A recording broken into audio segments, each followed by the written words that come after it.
नमस्कार, मैं हूं आपके साथ प्रदीप आजाद। खुला पिटारा निकला क्या? देश में जब जब बजट पेश किए जाने का वक्त करीब आता है तो देश के हर आम आवाम की नजरें इसी बात पर होती है कि आखिर इस बजट में उन्हें क्या मिलने वाला है, उन्हें कहां फायदा होने वाला है और कहां चोट लगनी है। महंगाई की हालत क्या होने वाली है और किन वस्तुओं के दाम कम होंगे, अब ये एक आम सवाल है और सभी की जहन में होते हैं। अब आज वित्त मंत्री निर्मला सीतारमण ने अपना 7वां बजट पेश कर दिया। करीब 1 घंटा 23 मिनट वित्त मंत्री ने अपना भाषण पढ़ा। वित्त मंत्री के बजट भाषण के बाद पीएम मोदी ने भी अपनी प्रतिक्रिया दे दी और बजट को अच्छा भी बताया। खैर, अब सवाल उठता है कि बजट के इस पिटारे से क्या क्या निकला, बजट में क्या क्या सस्ता हुआ।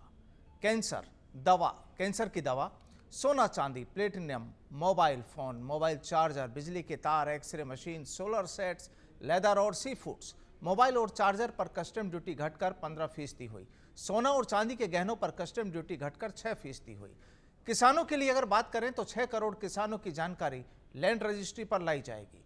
5 राज्यों में नए किसान क्रेडिट कार्ड जारी किए जाएंगे। युवाओं की अगर बात करें तो मुद्रा लोन की रकम 10 लाख से बढ़ाकर 20 लाख रुपए। 500 टॉप कंपनियों में 1 करोड़ युवाओं को इंटर्नशिप का वादा। महिलाओं और लड़कियों के लिए अगर बात की जाए तो उनके लिए लाभ पहुंचाने वाली योजनाओं के लिए 3 लाख करोड़ रुपए का प्रावधान। सोलर एनर्जी को बढ़ावा देने के लिए भी यहां सूर्य घर मुफ्त बिजली योजना के तहत 1 करोड़ घरों को 300 यूनिट तक हर महीने बिजली फ्री। और वहीं अब दूसरी तरफ वित्त मंत्री ने बिहार को 58.9 हजार करोड़ रुपए और आंध्र प्रदेश को 15,000 करोड़ की मदद देने का ऐलान किया। वहीं बिहार, झारखंड, पश्चिमी बंगाल, ओडिशा और आंध्र प्रदेश के लिए इंफ्रास्ट्रक्चर डेवलपमेंट की स्पेशल स्कीम लाने का वादा भी किया। आखिर मसला सियासी है। बहरहाल, कैसा रहा वित्त मंत्री का आम लोगों के लिए अंग्रेजी वाला बजट, आज इसी मुद्दे पर होगी बात। और आज की इस चर्चा में हिस्सा लेने के लिए हमारे साथ मौजूद हैं कांग्रेस से पौरुष भारद्वाज जी हमारे साथ जुड़े हैं, आम आदमी पार्टी से यहाँ पर होंगे देवेंद्र जी हमारे साथ हैं, और वरिष्ठ पत्रकार श्याम सुंदर शर्मा जी होंगे, राजनीतिक विश्लेषक के रूप में साथ में होंगे हेमंत भाई पटेल साहब। सबसे पहले पौरुष जी, अंग्रेजी में 1 घंटे 23 मिनट का आम लोगों के लिए, हिंदुस्तान की आम आवाम के लिए बजट कैसा लगा? देखिए प्रदीप जी, मैं इस बात को कहना चाहूँगा कि आज के बजट से जो आम जनता को जो अपेक्षाएं थी वो अपेक्षाएं तो पूरी हुई नहीं, और जो पूरा देश जिस बजट को अपना समझ रहा था, तो बजट भाषण पढ़ने के बाद ये पता पड़ा कि ये जो सरकार है इसने देश के लिए बजट पेश नहीं किया, बल्कि जो खुद के बैसाखियों के सहारे चलने वाली सरकार है, जो कि आंध्र प्रदेश की और बिहार की बैसाखियों पे खड़ी हुई है। तो इस सरकार ने सिर्फ अपनी इस बजट के माध्यम से सिर्फ अपनी बैसाखियों को मजबूत करने का काम किया। जिस प्रकार से उन्होंने 15,000 करोड़ रुपए आंध्रा को दिए और है ना उसको बिहार को 41,000 करोड़ रुपए दिए। और देखिए, यदि हम राजस्थान वासी होने के नाते बात करें तो हमारे राजस्थान के हिस्से में कुछ भी नहीं आया। और यदि सरकार को बजट के मामले में जिस प्रकार से 2 राज्यों को प्राथमिकता दी, और यदि हम एक बार ये बात करें कि भाई हम लोग अपने खुद के निजी हित से ऊपर उठ के बात करें, तो जिस प्रकार से हम देख रहे हैं कि पिछले 5 साल से चाइना मानसरोवर की, हमारी जो मानसरोवर की यात्रा है उस पर चीन ने रोक लगा रखी है। वहाँ पे चीन जो है वो अपनी सीमा में निरंतर विकास के नाम पे, इंफ्रास्ट्रक्चर के नाम पे अब निर्माण कार्य चालू रखे हुए हैं। इस प्रकार से हमारे बजट में भी हमारी जो चीन की सीमाएं और पाकिस्तान की सीमाएं, उनको भी उसी अनुरूप प्राथमिकता दी जाती जिस अनुरूप आंध्रा को और ना जो बिहार को दी गई, तो निश्चित तौर पे हम इसको एक सफल बजट मानते हैं। दूसरी बात है कि इस बजट का दूसरा जो पैरा है, उसमें मैं आपसे इस बात को कहना चाहूँगा कि वित्त मंत्री जी ने सदन में खड़े होकर के इतना बड़ा झूठ बोला कि भाई हमने महंगाई को काबू में कर लिया। जबकि प्रदीप जी, मुझे लगता है कि इस महंगाई पिछले वर्षों की तुलना में बढ़ी या घटी, इसके लिए हमें किसी आर्थिक विशेषज्ञ की आवश्यकता नहीं है। आप और हम लोग भी इस बात को जानते हैं। हम लोग हमारे परिवार के मुखिया, हम हमारा घर चलाते हैं, हमें पता है कि प्रतिवर्ष महंगाई की बढ़ोतरी कितनी तेज़ी से हुई है, जिसकी आज एक सामान्य जो व्यक्ति होता है, जो सामान्य जिसकी कमाई है, उसके लिए अपना घर चलाना कितना मुश्किल हो रहा है, किसी से भी नहीं छुपा हुआ। और देखिए, सबसे बड़ी बात मैं आपको कहना चाहूँगा कि आम आदमी को इस बजट से क्या लाभ हुआ। आम आदमी की यदि हम बात करें तो आम आदमी की जो अपेक्षाएं थी कि भाई ये ना हमें जो चिकित्सा की जो आयुष्मान योजना चल रही है उससे प्रधानमंत्री जी कुछ बोलेंगे तो या वित्त मंत्री जी कुछ कहेंगे, तो उस पर देखिए आप आयुष्मान योजना के विस्तार के बारे में या फिर उसके बजट फंडिंग के बारे में सरकार के द्वारा कुछ नहीं कहा गया। प्रधानमंत्री जी का वादा था युवाओं के लिए और महिलाओं के लिए जो योजनाएं दी है, देखिए प्रदीप जी, मैं इस बात को कहना चाहूँगा कि पहले मैं अपनी बात ये कंप्लीट करके कहना चाहूँगा कि प्रधानमंत्री जी का वादा था कि मैं 70 साल से ऊपर के प्रत्येक किसी भी वर्ग के लोग होंगे उनको आयुष्मान के दायरे में लेकर के आऊँगा। उस बारे में आज कोई घोषणा नहीं। फिर आपने जो जैसा कि मुझे सवाल पूछा युवाओं के बारे में, तो देखिए मैं आपसे इस बात को कहना चाहूँगा कि युवाओं को जो है वो 5,000 रुपये प्रति माह उनकी इंटर्नशिप के समय देने की बात करके, और उनके जो EPF अकाउंट है उसमें 15,000 रुपये की बात कह करके सरकार ने दूसरे नज़रिए से हम बात करें तो अपनी जिम्मेदारियों से पीछा छुड़ा लिया। आप देखेंगे हमारी यूपीए की सरकार के समय तक के पहले की सरकारों के जो बजट आते थे, चाहे उसमें अटल बिहारी वाजपेयी जी की भी सरकार थी, उस बजट में वित्त मंत्री एक लाइन ये भी होती थी कि भाई इस वर्ष में हमने इतनी सरकारी नौकरियां देने का लक्ष्य निर्धारित किया है और निजी क्षेत्रों में हम इतने रोजगार के अवसर सृजित करेंगे। सरकारी क्षेत्र के मामले में जो है आज का बजट ये बताता है कि मोदी सरकार के द्वारा 2014 से पहले जो मोदी सरकार द्वारा वादे किए जाते थे कि हम 2 करोड़ रोजगार प्रतिवर्ष देंगे, तो देखिए ये जो आज वाला बजट है वो सरकार का जो जनता से किया हुआ वादा है उसकी मूल भावना के बिल्कुल ही खिलाफ है। यहां तक कि मैं आपसे बात कहना चाहूंगा, हम करोड़ों की बात छोड़ दें, जैसा कि आपने देखा कि अभी जो चुनाव हुए 2024 के, उससे पहले राहुल गांधी जी ने जो हमारा न्याय पत्र जो घोषित किया था उसमें हमने इनकी तरह हवाई बातें नहीं की थी, हमने ठोस धरातल की बात की थी, हमने रिसर्च पे बताया। ठीक है, वापिस आता हूं आपके पास। हेमंत जी, आपको कैसा लग रहा है, क्या क्या मिला? युवाओं के लिए भी योजना, महिलाओं के लिए भी योजना, 10 लाख से 20 लाख, तमाम चीजें, मोबाइल फोन सस्ते हो गए। देखिए प्रदीप जी, आज का बजट चूंकि मोदी कार्यकाल तीसरे कार्यकाल का पहला बजट है और जो प्रधानमंत्री नरेंद्र मोदी का जो 2047 का विजन है उस विजन को पूरी तरह से परिलक्षित करता है। कोई फ्रीबीज बजट नहीं है। बजट आधारभूत संरचना को सुदृढ़ करेगा। आम आवाम, गरीब, युवा, किसान, महिला सभी पर फोकस किया गया है। सर्वांगीण विकास को ये बजट आगे लेके जाएगा। बजट कोई खराब नहीं है, बजट बहुत अच्छा है। और लेकिन चूंकि विपक्ष के लोगों की ये अपनी मजबूरी होती है, उनकी अपनी राजनीतिक मजबूरियां हैं, उनको बजट के लिए नेगेटिव चीजें निकालनी ही पड़ेंगी, तो वो कोई खास मायने नहीं रखती है। लेकिन बजट कुल मिला के अच्छा है, आम लोगों के लिए बेहतर है, यानी बिल्कुल आपका आम लोगों मानना के लिए ये बिल्कुल है। बेहतर है। राजस्थान का तो आप देखिए ना, चांदी सोने की जो रेटें हैं आज ही 2-2.5 रुपए कम हो गई, तो एक तरह से पूरी इंडस्ट्री में बूम आ गया और ये बहुत ही बेहतर, इसकी उम्मीद अपने को मिलेगी। ठीक है देवेंद्र जी, आमतौर पर एक आदमी को सुबह उठने के बाद जरूरत होती है दाल और रोटी की, लेकिन उनकी जो कीमतें हैं वो जो आज ग्राफ हमने देखा वो ग्राफ काफी हाई जा रहा था। देखिए प्रदीप जी, बिल्कुल आपने एक गंभीर मुद्दा उठाया और ये चिंता जो थी देश की जनता के मन में भी थी, उसका समाधान आज जनता अपेक्षित कर रही थी कि बजट में होगा, लेकिन समाधान नजर नहीं आया। वो तमाम मुद्दे जिस पर भारतीय जनता पार्टी ने चुनाव लड़ा था, उनको चुनाव लड़ने के बाद भूल गए। चाहे राम मंदिर हो जिसके नाम पर वोट बटोरे, लेकिन आज आधे अधूरे राम मंदिर के लिए कोई बजट जारी करने की घोषणा नहीं हुई। चाहे राजस्थान की बात हो, ERCP परियोजना पर कोई विशेष घोषणा नहीं हुई। मनरेगा हो जिसमें पिछले पूर्ववर्ती जो इनका जो बजट आया था उसके अलावा आज फिर से घोषणा नहीं हुई। तो तमाम ऐसे मुद्दे थे जिसमें जनता इनका इंतजार कर रही थी। देश के किसान इंतजार कर रहे थे, उनको MSP मिलेगा, उनको जो है उनका कर्ज माफी की कोई योजना आएगी, लेकिन उस पर उनको अधूरी उनकी इच्छा रही।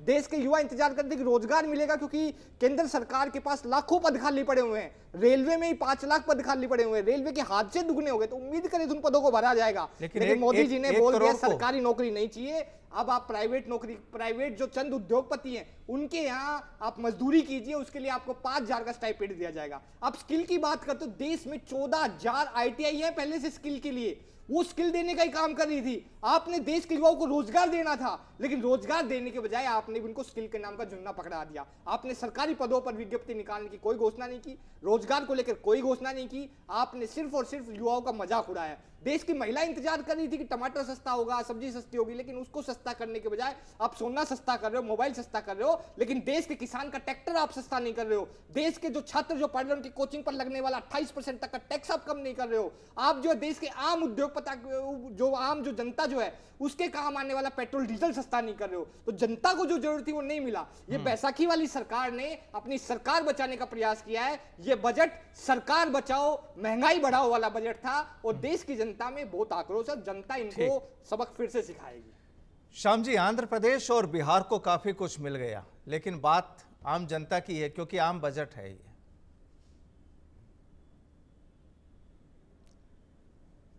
श्याम जी, आपकी आवाज क्यों नहीं आ पा रही है? इसको अनम्यूट कीजिए। देखिए प्रदीप जी, जी। बजट का महत्व जब से कम हो गया है, जब हमने जीएसटी काउंसिल बना दी। अब महंगाई कम होगी ज्यादा होगी, किस पे रेट कम होगा किस पे ज्यादा होगा, ये सब निर्णय जीएसटी काउंसिल करती है। बजट से उसका कोई लेना देना नहीं है। अब देखिएगा, जिस प्रकार से आपने बैसाखियों की सरकार दी है, तो उन बैसाखियों का ध्यान तो सरकार रखेगी, नहीं तो उनके बिना चलोगे कैसे आप। तो इसलिए निश्चित तौर पर जिस तरह से बिहार को विशेष दिया है, आंध्र प्रदेश को दिया, देना ही पड़ेगा। आंध्र प्रदेश को दिया है तो वो मालूम है कि 15,000 करोड़ देना ही पड़ेगा, और उनकी राजधानी में जो विकास करना पड़ेगा वो तो दिख रहा है, देना पड़ेगा। लेकिन बिहार को जो आपने दिया है, वो चुनाव आ रहे हैं, अब आपकी सरकार बनेगी, किसकी सरकार बनेगी, हम देंगे नहीं देंगे। अभी तो हमने पैकेज दे दिया उसको भी, कह दिया भाई ठीक है, विशेष दर्जा तो नहीं देंगे लेकिन पैकेज। अब देखिएगा, बार बार मैं देख रहा था कि आप कह रहे हैं कि युवाओं को हम स्पेशल ट्रेनिंग देंगे और 500 कंपनियां तय की जाएगी और जिसमें कि स्टाइफंड उनको मिलेगा। अब मैं तो कह रहा हूँ 1 करोड़ युवाओं को देंगे आप, कितने करोड़ युवा हैं देश में, किस तरह की स्थिति, 1 करोड़ को अगर आप ट्रेनिंग दे देंगे तो क्या निश्चित करेंगे क्या उनको नौकरी मिली जाएगी? वो भी जो इंटर्नशिप प्रोग्राम है श्याम जी, इंटर्नशिप प्रोग्राम है। मैं कह रहा हूँ इंटर्नशिप का मतलब है कि संबंधित कंपनी ये तय करे ना कि हम अपने यहाँ रोजगार दे देंगे उसको, चाहे भले उसको देखिएगा 10,000 15,000 जो भी रोजगार स्टार्टिंग है, आप वो तय करें कि हमारे यहाँ उसको हम ट्रेनिंग देंगे तो वो हमारे यहाँ यूटिलाइजेशन का अधिकारी बन जाएगा और अच्छा तैयार हो जाएगा।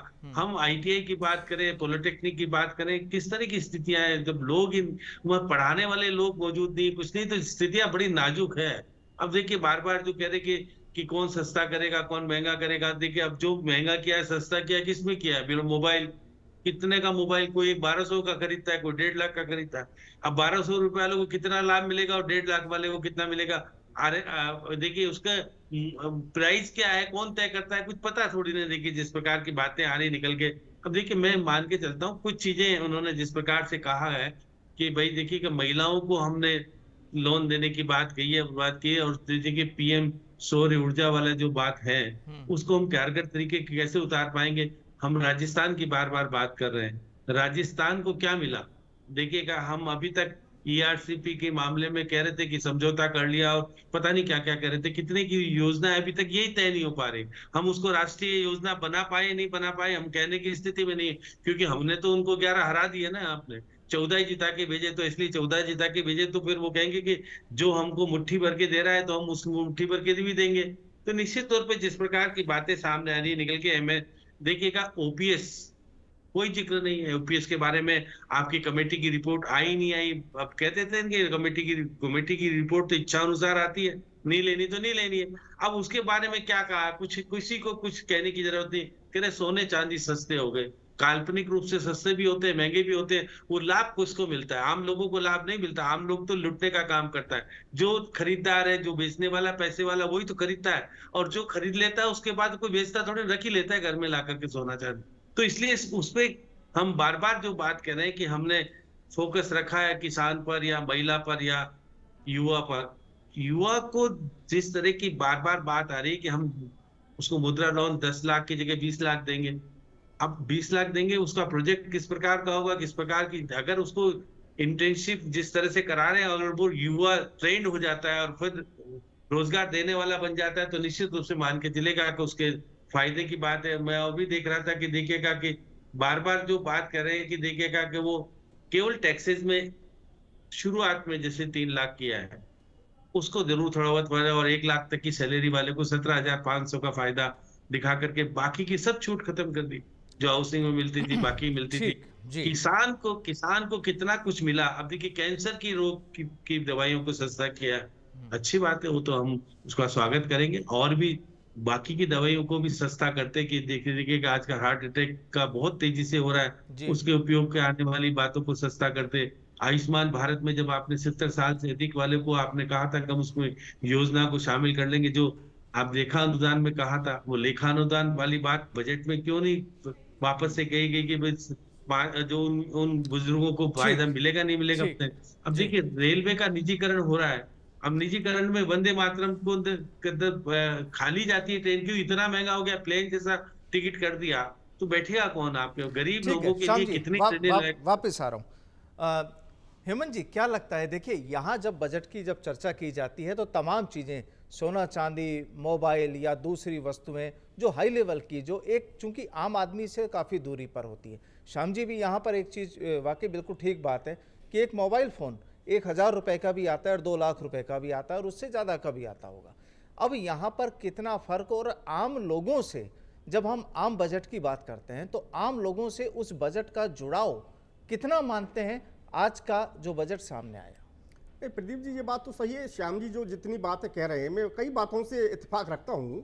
मान लीजिए ERCP योजना है, ERCP योजना पर बड़े बड़े दावे सरकार ने किए, लेकिन आज उसमें बजट एलोकेशन तो करना चाहिए था सरकार को, केंद्र सरकार को। या मान लीजिए मोबाइल की हम बात कर रहे हैं, या और आयुष्मान योजना की हम बात कर रहे हैं। अब चूंकि उस योजना में 70 साल से अधिक की उम्र के लोगों को तो निःशुल्क इलाज मिलेगा, लेकिन उससे नीचे के लोग भी, जो गरीब लोग हैं, जो आर्थिक रूप से सक्षम नहीं है, उनको भी इसके दायरे में लाना चाहिए। बड़े टाइम से, लंबे टाइम से बात हो रही है कि इसका दायरा बढ़ाया जाएगा, लेकिन अच्छा होता आज बजट में इसकी घोषणा कर देते। या फिर रेलवे में जो सीनियर सिटीजन्स के लिए कंसेशन को खत्म कर दिया, उसका भी आज कोई जिक्र कर लिया होता तो वो भी बेहतर होता। तो कुछ बातें हैं, सही हैं, लेकिन मुझे लगता है कि नरेंद्र मोदी सरकार ने या NDA सरकार ने फ्री बीज के नाम पर कुछ राहत जो मिलनी चाहिए थी, उन राहत को आम व्यक्ति से दूर कर दिया। आम व्यक्ति और राहतों के बीच कुछ दूरी बढ़ा दी। बेहतर होता ये दूरी कुछ घट जाती।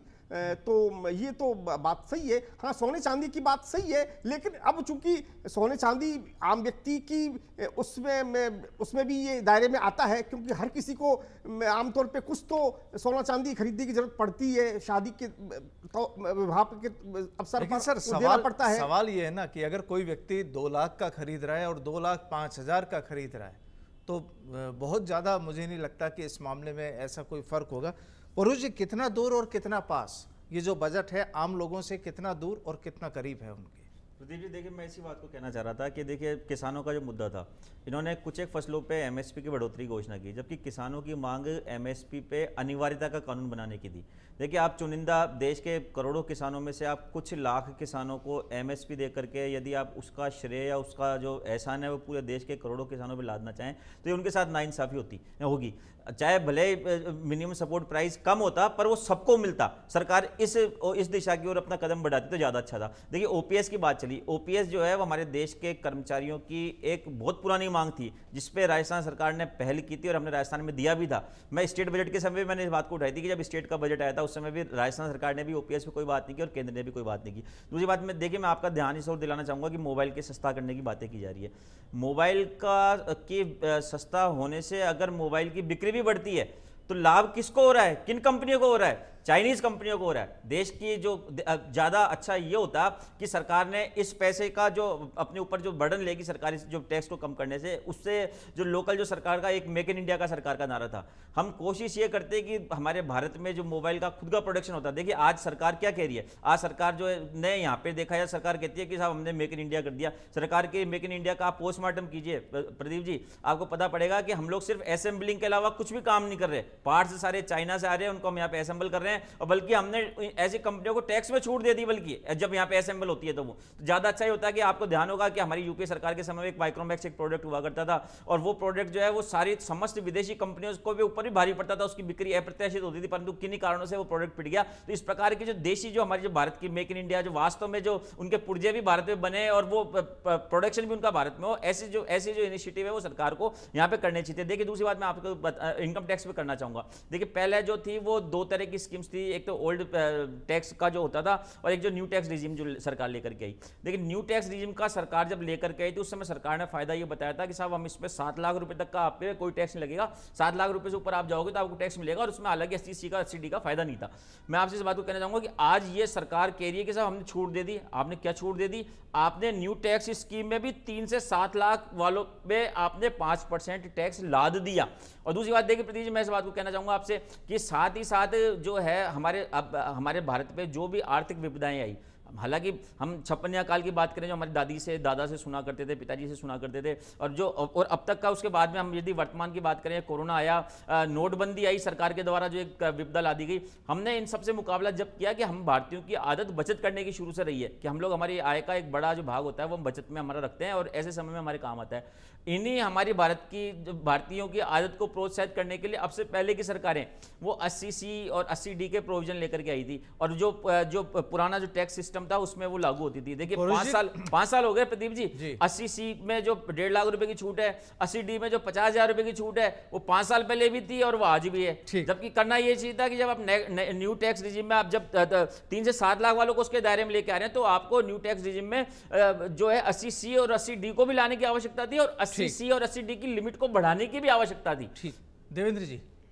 देखिए प्रदीप जी, यही कहूंगा कि देश की जनता को जो मूलभूत, हम आज बात कर रहे हैं कि भारत को विकसित भारत बनाने की, ऐसे में देश की जनता को क्या चाहिए विकसित भारत बनाने की? अच्छी पढ़ाई चाहिए, अच्छा स्वास्थ्य चाहिए, महंगाई से राहत चाहिए और एक मजबूत जो है डिफेंस सिस्टम चाहिए। रोजगार भी चाहिए। 4 चीजें होती हैं तो जाकर के जो है देश विकसित होता है। लेकिन भारतीय जनता पार्टी ने इन सभी चीजों को कमजोर करने का प्रयास किया है। देश का शिक्षा बजट करीब 4.80% होता था आज से 10 साल पहले, उसको 2% पर ले आए। देश का स्वास्थ्य बजट घटा दिया आपने। देश की सेना के हौसले तोड़ने के लिए आप पहले अग्निवीर योजना लाए, देश के सैनिकों ने उसका विरोध किया, आपने उसको वापस नहीं लिया अभी तक। देश की सेना का जो डिफेंस का बजट था आपने उसको बढ़ाया नहीं, जबकि चीन लगातार हम पर आतंकी हमले कर रहा है, लगातार पाकिस्तान से घुसपैठ हो रही है। इस तमाम चीजों को रोकने का आपने प्रयास नहीं किया। एक R&D, कोई भी देश आगे तब बढ़ता है जिसकी रिसर्च मजबूत होती है, और मोदी सरकार ने रिसर्च के बजट में भी कटौती करने का काम किया है। देश के युवाओं की जो शिक्षा का, जो उच्च शिक्षा का बजट था उसमें कटौती करने का प्रयास किया। तो इन्होंने देश को आगे ले जाने की बजाय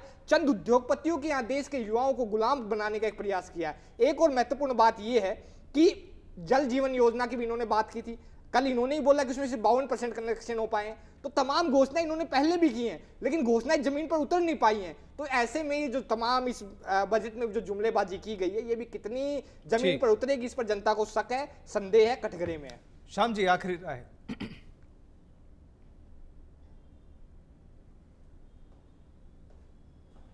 सर आपका अनम्यूट करें, श्याम जी अनम्यूट करें।